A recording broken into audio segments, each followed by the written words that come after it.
ইনসাফ ভিত্তিক বাংলাদেশ গঠনে ফ্যাসিবাদের বিচার, দেশের মৌলিক সংস্কার এবং নতুন সংবিধানের দাবি জানিয়েছেন এনসিপির কেন্দ্রীয় নেতারা।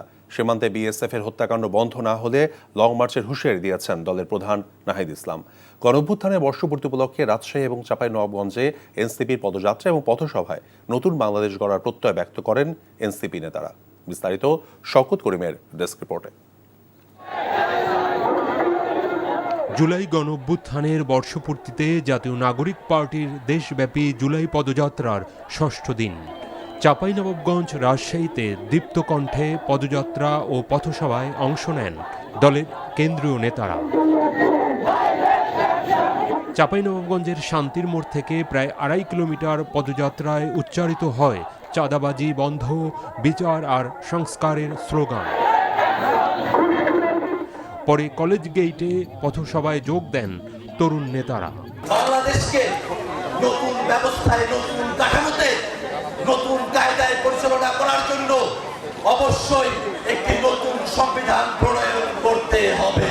মৌলিক সংস্কারকে কেউ বাধাগ্রস্ত করার চেষ্টা করে, বাংলাদেশে জুলাই ঘোষণাপত্র কেউ যদি আটকে রাখতে চায়, তাদের বিরুদ্ধে এই চাঁপাইবাসীকে প্রতিরোধ করে তুলবে। এনসিপি প্রধান নাহিদ বলেন, সীমান্তে দাদাদের বাহাদুরি শেষ, হুঁশিয়ারি দেন লং মার্চের। আমরা আপনাদের কাছে প্রতিজ্ঞা চাচ্ছি, শপথ নিতে বলছি, নতুন বাংলাদেশের পক্ষে, রাষ্ট্রের মৌলিক সংস্কারের পক্ষে। যদি আর কোনো সীমান্তে কোনো ধরনের পায়তারা করা হয়, সীমান্তে আগ্রাসন চালানো হয়, সীমান্তে আমার ভাইদের উপর হত্যার চেষ্টা চালানো হয়, আমরা সীমান্তে লং মার্চ ঘোষণা করব। পরে চাঁপাইনবাবগঞ্জ থেকে রাজশাহীতে পৌঁছান এনসিপির কেন্দ্রীয় নেতারা। বিভাগীয় শহরে পদযাত্রা ও পথসভায় অংশ নেন তারা।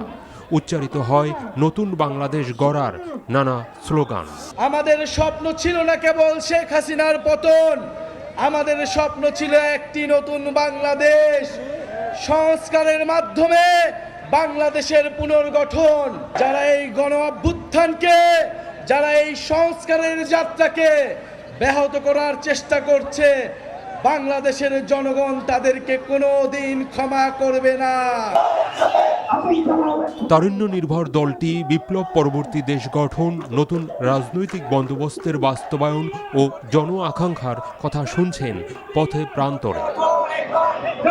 শওকত করিম, এনটিভি নিউজ ডেস্ক। বান্ডেল থাকলে প্রতি সেনমানিতে টাকা বাঁচবে। বিকাশ সেনমানি বান্ডেল কিনে জিতুন প্রতি লেনদেনে।